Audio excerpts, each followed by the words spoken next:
Hello everyone, it's Cheryl Millett here. This is strange, but the video cut out on me a couple of times, and it's taking a bit of time here to even show that it's coming on. So, hello everyone, it's Cheryl Millett. So things are happening a little strange here with video with Facebook tonight. I'm not sure if it has anything to do with the choice of language, but not speaking to the event at all, to tell you the truth. So we're speaking about diabetic neuropathy or peripheral neuropathy, which I'll explain. Was telling a little bit of a story here, so apologize for that. I'm not sure what technical difficulties are happening behind the scenes, but the video just ended. But it seems like it was only 8 seconds, and I was talking for a while there. So let's kind of begin here. So tonight I wanted to come on and speak particularly about neuropathy, which is nerve damage. Diabetic neuropathy means it's really diabetic neuropathy is neuropathy nerve damage that happens for people who have diabetes. Typically, from what I could find, they're actually on the medication, so type 1 for sure. And when you hear complications, people who have diabetic complications, that could be blindness, and that is neuropathy in the eye. That could be lower limb amputation, and that is neuropathy. So when you have the nerves starting to shrink, and when they are damaged, or let's just say they cause issues with circulation, they cause all kinds of issues. So they get pins and needles and pain and ulcers. It's not, it's just not detoxifying properly. But neuropathy is nerve damage. That's the medical term for it, for nerve damage. So diabetic peripheral neuropathy was the study. So I'm just going to tell you a little bit of story, just give you a little bit of background here. And for those who are just watching, it's Cheryl Millett. You might not be familiar. I am a holistic practitioner, particularly in mind-body healing, but as well as holistic nutrition and iridology as well. But that's, beyond that, there's all kinds of fields you can go into when it comes to health and learning more to help people. But when I first was going full-time, just 12 years ago, I actually was introduced to somebody, a biochemist. I mean, the first month that I went. And when I got introduced to this gentleman, he told me about an omega that I hadn't ever heard about. So I wanted to try it. Now, for me, I noticed my brain turn on in the first day, one day. And it's like I guess you could say it's a focus or it's a clarity, but I just felt taller. Just, it's probably foggy brain, as they call it. But you don't know you're having foggy brain until you get rid of the foggy brain. So that was interesting, and I haven't stopped taking the so it's only continued to get, how can I say it, heightened, if that's a good word. But here we are, 12 years in, and several years ago, I was working with Olympic athletes, particularly coaches at a gym, and there was a gentleman who was studying out of UFT, and he was asking the Olympic coach that I knew, I want to do a field research with elite athletes or Olympic athletes and omegas, because he determined in his own workout that something wasn't happening between the nerves and the muscles. Hydration he had down pat, protein he had down pat, but there was this communication that needed to happen.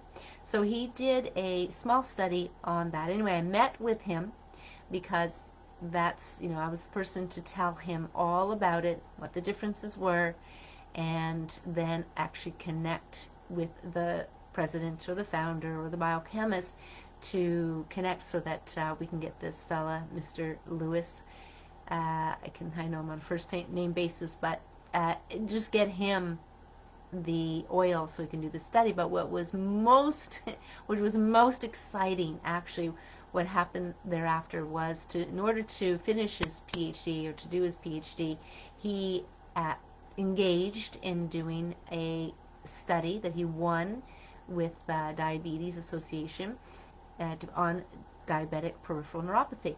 And so what he was measuring is the eye, the corneal nerve fiber length. So it's just like the main nerve here.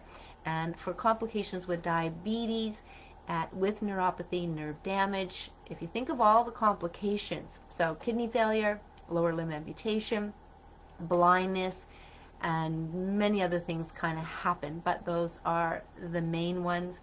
That's nerve damage. You know, I've done a thesis on diabetes way back when, and I was actually on the board, the Toronto Board, Juvenile Diabetes, and I was 15, 16 years on a committee raising fundraising for the corporate stationary bike-a-thon. So I was very familiar with diabetes. That's why I was so excited. So Evan Lewis embarked on doing this study, had the funds there, had the product on the other side, and we actually created a special product for this study. It's just straight up raw seal oil instead of putting vitamin D and vitamin A, just so we just see what the omega role had in this study, which was 1 year. I'm just going to say 40 participants. I remember putting the word out there to get participants, and they had to be type 1, because type 1 is usually on medications, and they have various degrees of measurements of the corneal nerve fiber length, because when they go to measure the length, that gives them an idea on kind of what's going on in the body, the progression, let's say. So 1 year, 2 teaspoons of the raw seal oil. Now, the reason why I came on tonight too is I actually was engaged with a naturopathic doctor, and a neighbor here had used some refined seal oil, and it's the refined seal oil that Evan Lewis had created. And because I guess you want a little bit more control over the product, but they are different. The seal oil that was used in the study was actually raw seal oil.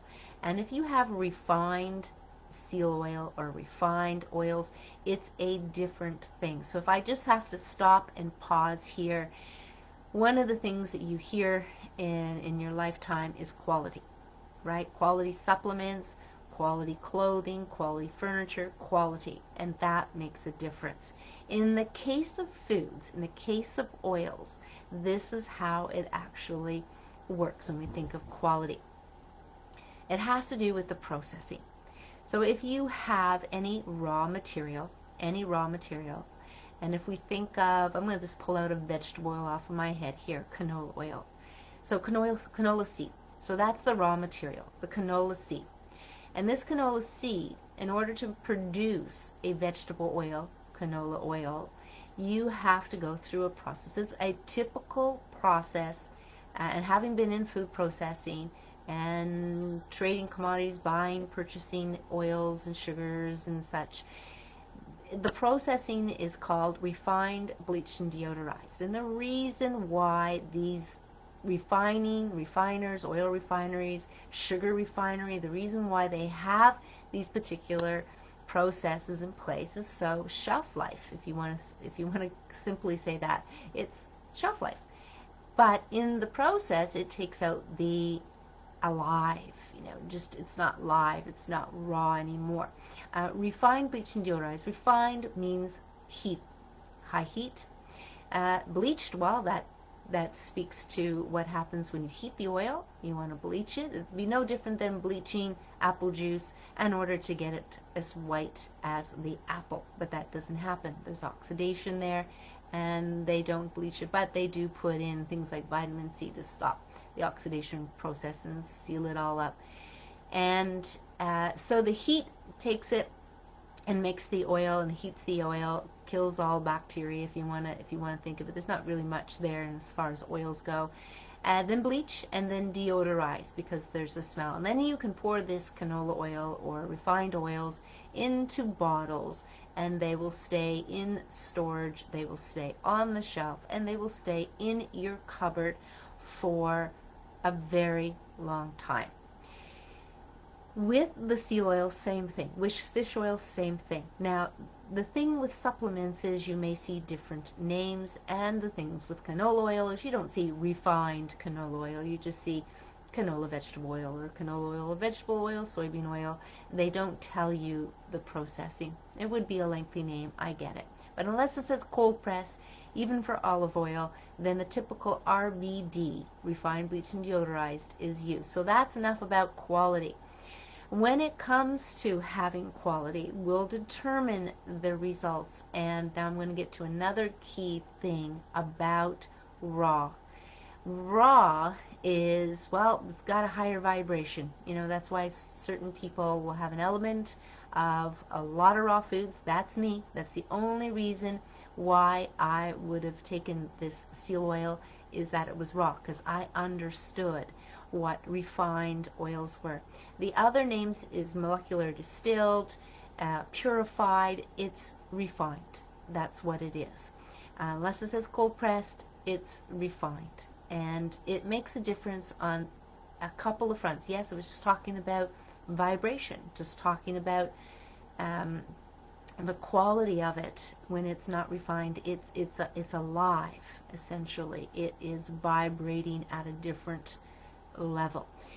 The raw seal oil can then, but unlike fish and plant, if you want me to talk about the difference between seal oil, which is, we can think of it as mammalian, like us, or and then the fish, and then the plant, just put a comment below if you want me to talk about it. Otherwise, I wasn't planning to talk about it. I'm just going to focus on the diabetic neuropathy, but speak to a little bit of the quality and the differences, right? So we have one source that came out of doing a study that was developed by the people doing the study so that they could benefit monetarily from creating their own product, but it is not the one used in the study. So back to quality a little bit. If you have it raw, what's going to happen is it's going to absorb sublingually under the tongue. Okay, sublingual under the tongue, and bypassing the unpredictable digestive system. Because when we consume our foods, we do have to break them down. We do have to have the enzymes to bring them in and through the digestive membrane and into the body. But sublingually, we have a number of sublingual glands under our tongue. They're part of the salivary glands, and will absorb directly into the blood. Now I'm going to tell you a quick story, because you might say, well, how do you know that? Can you prove that? And I did get that question for years, until a lady who worked at where I worked, Weston Loblaws, she was blind, and she worked at receptionist, and a just amazing individual, people she hadn't seen for 2 years. And you can think of in procurement and purchasing, very busy reception, very busy. Now there's always two there, because it was so busy, but she was great. She was having issues with diabetes. She was having issues with a couple of things, and I just so happened to call, and she was telling me on the phone. At that time I had already left, and I decided I was going to drop in on my way, because I was out in the east on my way home, and I would just explain to her a few things. And so I had her hold it under her tongue for 5 minutes. I just timed. Within the 5 minutes, I just explained enough about omegas and how omegas would help with inflammation, and how they would help just generally in the body. Inflammation, yes, but heart health, very good. And at this time, the study wasn't done. After that 5 minutes, I decided to ask her, well, what did you notice? And interestingly enough, she described the pathway that the oil that I've been explained by the scientists, and how the oil would come in through the salivary and sublingual glands into the carotid artery and directly into the brain. And what she described was exactly the same route, and she could feel it in the back of her brain. Now, people who are blind can absolutely, their senses are more heightened, the other senses. It's great. I remember her saying she could see colors and she could see things. She wasn't blind at birth. It was later on. So there was an element of her starting to see light and where light is. If she was out in this daylight, or if she was in an office and there was a bright light. And in one particular time, I actually interviewed her for a presentation that was at a library, and she was my special guest, and we talked about it, and she actually pointed to the ceiling. There was a few people around. She pointed to the ceiling and said, "Is there a light right there?" So it's very, I mean, omegas, fats, healthy fats, very, very good, supportive for brain health for sure. It's one of my favorite topics. But what is nerves anyway? It's just an extension of the brain throughout the body for communication. So let's go through the what it means. If people have diabetic neuropathy, just to revisit that, their nerves are shrinking. So in the case of blindness, which is what they measured in this particular study out of University of Toronto, what would happen is the corneal nerve fiber length would shrink into a certain degree. Then blindness would set in, and then they would be officially blind. And it's just nerve damage. But it will first start with shrinking. In the case of peripheral, or let's say in the feet, and it could be in different places of the feet, according to this nurse who used to look care of a foot nurse, I guess, and go to people's houses. She said it could happen in the toe, it could happen under the foot, it could happen anywhere. But the diabetic neuropathy in the feet, they get numbness, tingling. We're talking about pins and needles. So pain, and then they wouldn't feel things, which is very dangerous, because if they were to cut their feet, they wouldn't feel it. So there's a certain time where they will say, okay, well, we just have to schedule you for the amputation. It is, again, diabetic peripheral neuropathy, and this is something that just progressively. So they measure this. The doctors measure it in people, and it kind of tells them how things are progressing with the nerve damage. So let's talk about this study. So if you're watching, you have any questions whatsoever, please ask them. I am going to post this. I've already posted it when I was talking about coming in and speaking. But the idea is, if you've ever read studies, it can be a little daunting, and I'm not sure if people on here are practitioner oriented or if it's just layman. So I just want to briefly touch on it, because then I want to go into neuropathy, not just diabetic neuropathy, but also other neuropathy. So if you know people who have diabetes, typically, and I think I said this in the other video that got cut off, is that in my earlier days with Weston's, one of the VPs was very pro helping out with the Juvenile Diabetes Foundation. Now it's Research Foundation now. And so as a result of that, I spent about 15 years on a volunteer committee raising funds.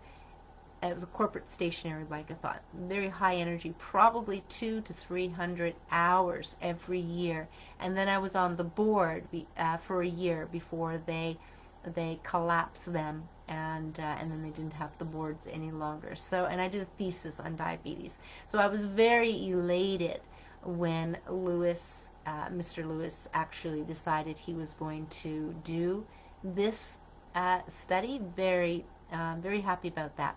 So what I wanted to do here is go through. This is neurology.org. This is published on other sites as well, PubMed as well. And I remember when this, now it says pilot trial, and maybe they're working on other ones. When they talk a pilot trial, quite often it means that they're kind of just testing, see if there's any results at all, and then they'll go on and do a research. So in here, okay, so I just want to preface, when this study was done and finished, they held on to the results for several months, because here in Toronto they were hosting a neuropathy conference. So you can just imagine a global global event that happens in various different cities, but it was being held in Toronto this year, that particular year. I think it was 2014, and it was published 2017, but the study was before that. And I was down there at the day that Lewis was actually presenting and got to see the exact same presentation.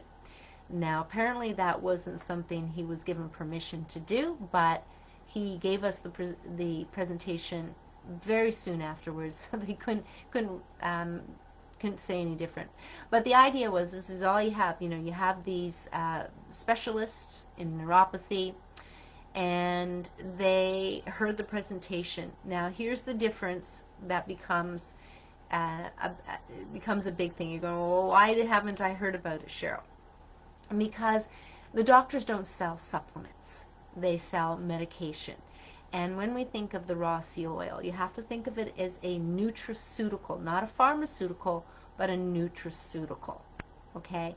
And the interventions that they typically use are pharmaceutical driven. So here they're being presented with the results on average 29% nerve growth in the eye. I don't know about you, but I don't think anybody puts their hand up to want to go blind. So it's a very important to me for people to understand that this exists at diabetic neuropathy, because the doctors aren't going to talk about it, which is why I'm coming on today. I'm probably going to do more of these. I'm probably going to step up and talk about it more and more. I know this event has a lot of people focused on that, but I think it's time to focus on a few things here. I'm going to step into it. So here you go. So here I'm watching the presentation, and the doctors aren't getting excited about it. Again, what I'm telling you is, be it the researchers or the doctors, they don't get too excited about it because they can't make any money out of it. Although I just told you that these same doctors, and I don't know which one's on this list of people who are part of this research that created this product. Now, I'd say it's a copycat, but it's not. It's not raw. So because it's not raw, it's not a copycat.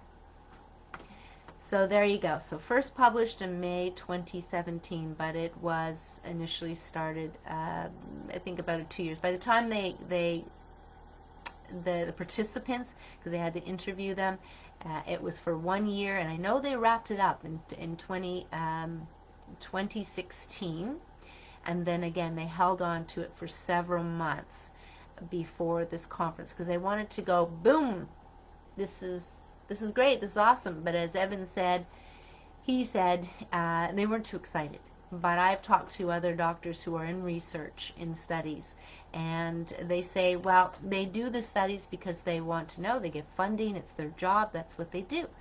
So it's not that. But here they have, they actually tried to make, well, they made a copycat, but it's not a copy, it's not raw. So let's talk, I'm just going to read a couple of things here, but then I want to jump into something about neuropathy in general, so you have an idea. So the objective is to test a hypothesis that 12 months of seal oil, and I'm going to say raw seal oil because that's what it was, omega-3, polyunsaturated fatty acids, PUFAs, supplementation will stop the known, because they do measure it, progression of diabetic sensory motor polyneuropathy, DSP, in type 1 diabetes mellitus. So that's what they call type 1 diabetes mellitus, T1DM. So the method, you have individuals with the type 1, and evidence of the neuropathy is determined by the Toronto Clinical Neuropathy Score. Were recruited to participate in a single-arm, open-label trial of seal oil, which means they knew what it was. PUFA supplementation, ECO, yeah. So they go into what was in OM as far as the supplementation goes between EPA and DPA, which is something you will find in the seal oil, but not in fish and not in plant. And even if you did, as they have EPA in seal oil and EPA in fish oil, one's a mammalian and one's a fish, and there is a difference.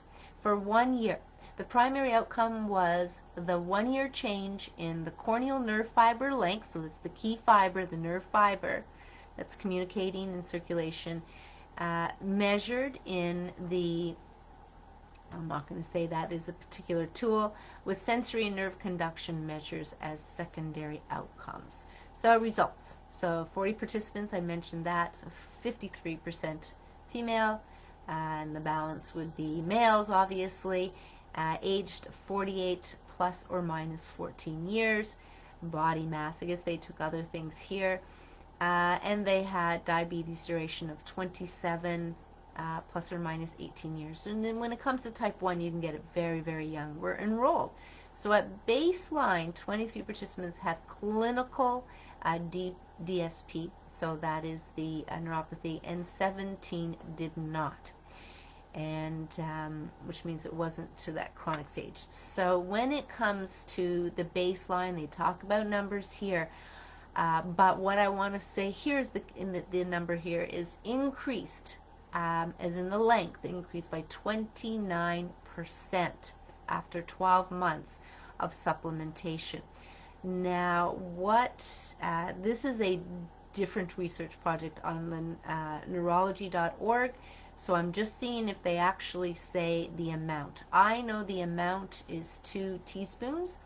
They don't say that here, and in this particular publication, they don't have all the details. You've got to pay. But I have that. I have the dozen plus several pages. Yeah, there's not a dozen for that one, but several pages, the detail of it, mentioning Ohm's name and everything here. So conclusion, 12 months of omega-3 supplementation was associated with increased corneal nerve fiber length in type 1 diabetes. And then there's got the notification and stuff like that. But interestingly enough, and that's really all they have here, because you have to be a member, you have to pay if you want to have access to the longer document. But I have it. So if anybody is keenly interested, I actually may even have it uploaded on my website. I'm almost sure I do, but as a PDF. Yeah, I do. So I want to go on to, because I think that's exciting as it is, and for people who have even the beginnings of neuropathy, or they're even diabetic, and they have to take medication, let's say injections, because anybody I ask who's managing diabetes with diet are doing pretty good. I haven't met any that are experiencing the neuropathy as far as that goes. So from what I have uncovered over several years is that they're on medications. They're on the needles, let's say, getting it that way. So that's neuropathy there on diabetes. So anybody who can hear, because somebody in my neighborhood had tried the refined oil and got some improvement. Can you imagine what would happen if he tried the raw seal oil? Now, the thing I want to go into here, neuropathy, nerve damage. Nerve damage can happen anywhere in the body. Anywhere. I mean, if we think about surgeries and cutting nerves by accident, or injuries, cutting nerves by accident, accidents happen. And the tingling and the numbness that feels there. But neuropathy, as they can measure, yes, blindness, whatever, but you can have neuropathy. So when I wrote my book, All Guts, All Glory, and I was tying in the stages of disease, everything, cancer, any disease that you can name fits into the stages of disease. It's very simple, actually. It's the reason why I wrote the book, because it was so simple. The idea is there's absolutely inflammation, absolutely, and then some. When we have nerve damage, it can affect the body. So the book is basically on the digestive system. So it's starting the digestive system, but partnered with the nervous system.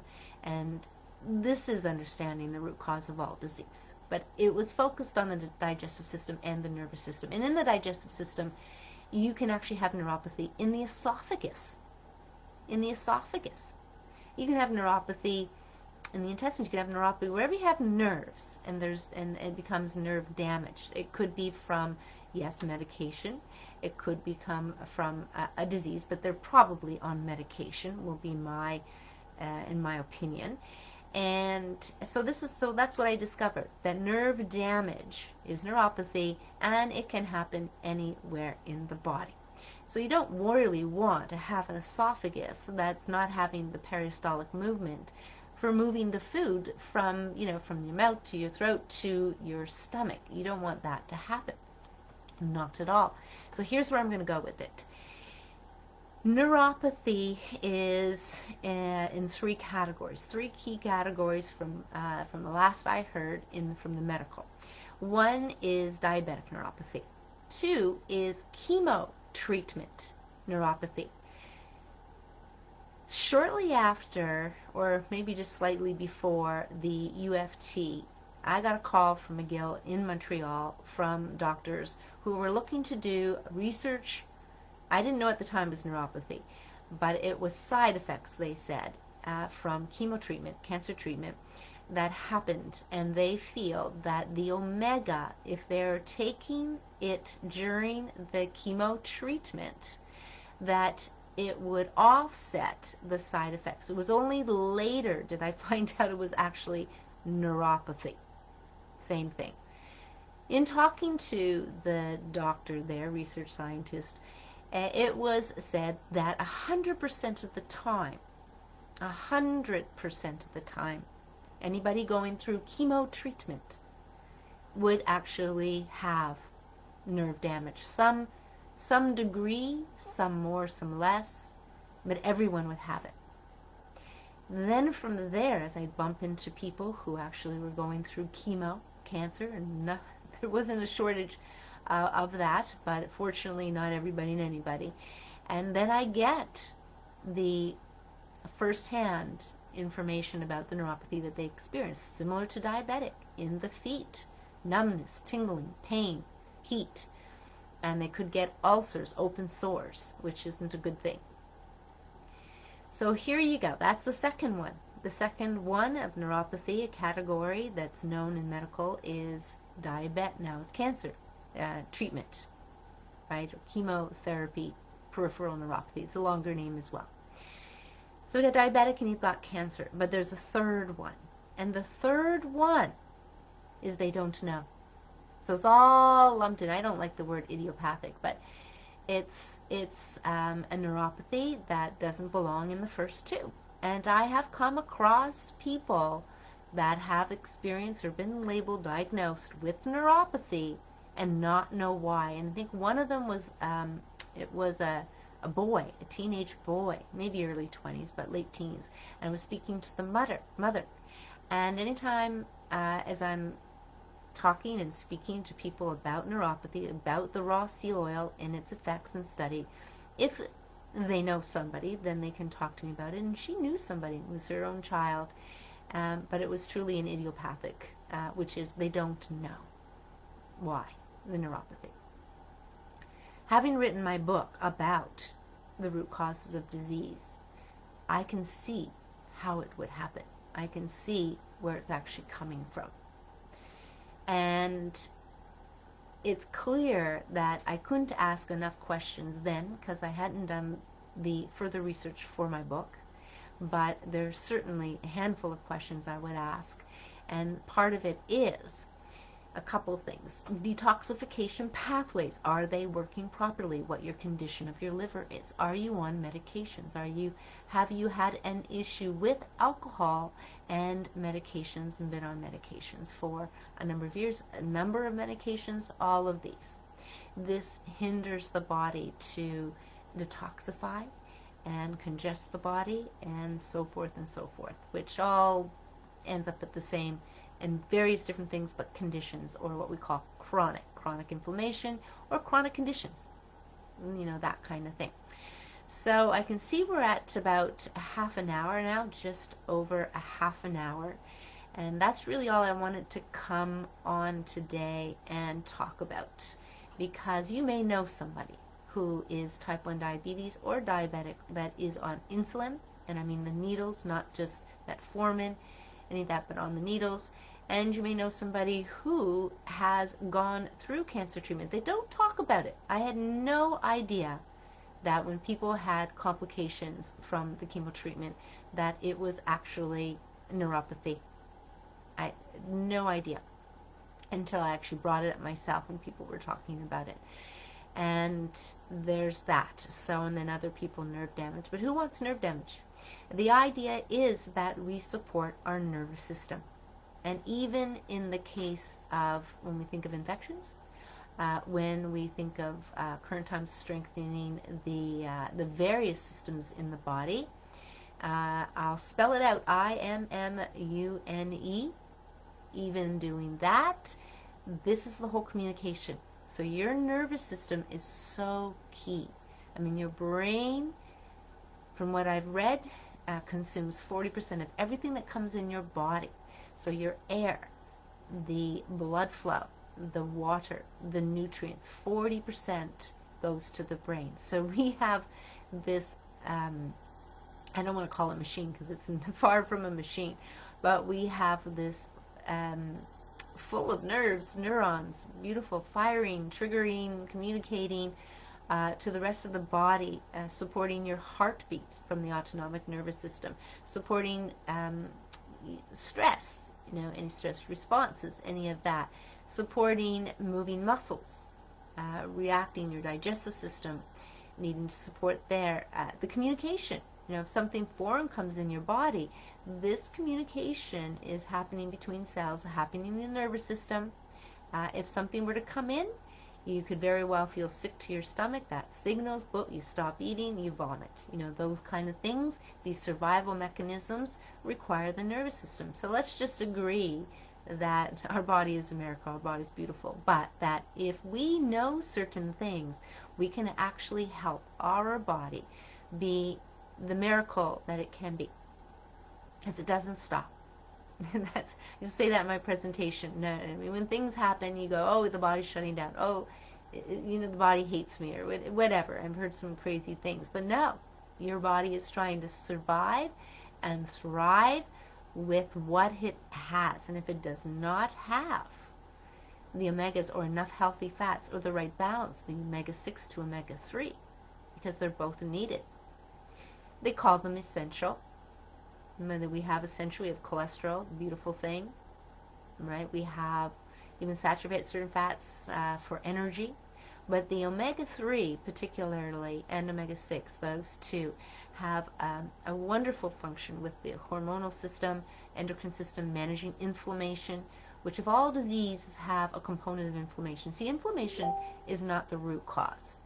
Right? Inflammation is not the root cause. If you bang your knee and your knee swells up, inflammation is not, it is the cause of your pain, but the inflammation is telling you that there's something wrong. It's a symptom.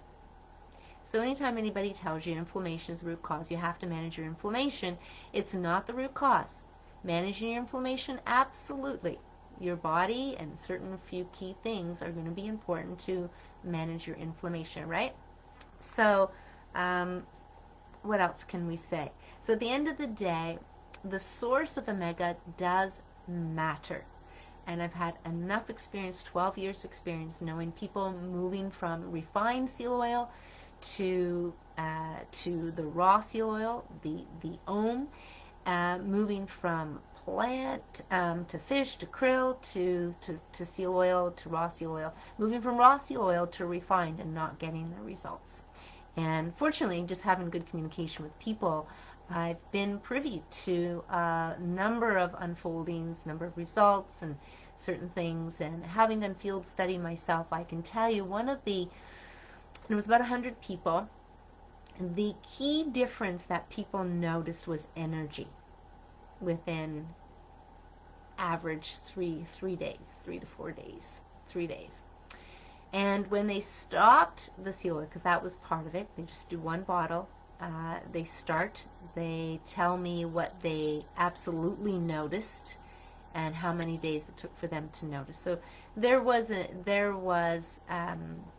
couple of dozen athletes, elite athletes on there, And there was a number of all kinds of other people there too. But in the athletes, the noticeable difference in 60% of the participants was energy. What does that mean? It means good things, because if your body has more energy, you're not as tired, and everything else takes energy, right? Digestion takes energy, sleep takes it, everything takes energy. So if you can raise your energy and not be so tired, that's a very, very good thing.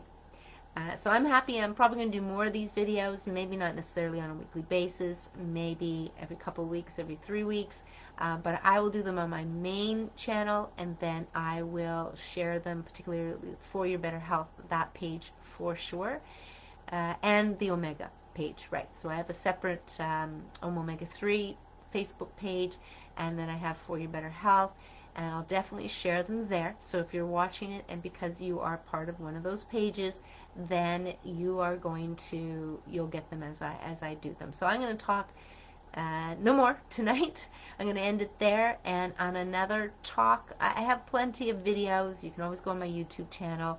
There's a couple there that talk specifically to the different sources of omegas and the essential omegas and their differences. It's easy for me to talk, top of mind with it, but I really, really enjoy questions and comments. Questions have always been, anytime I presented, there's always a few and half a dozen questions, especially if it's from practitioners. So whether you want to private message me or contact me, I'm happy to speak with you or answer your questions, and comments are always welcome. So hopefully this video went through with no further technical difficulties, and that would be great. So take care, have a wonderful evening, have a wonderful weekend, and bye for now.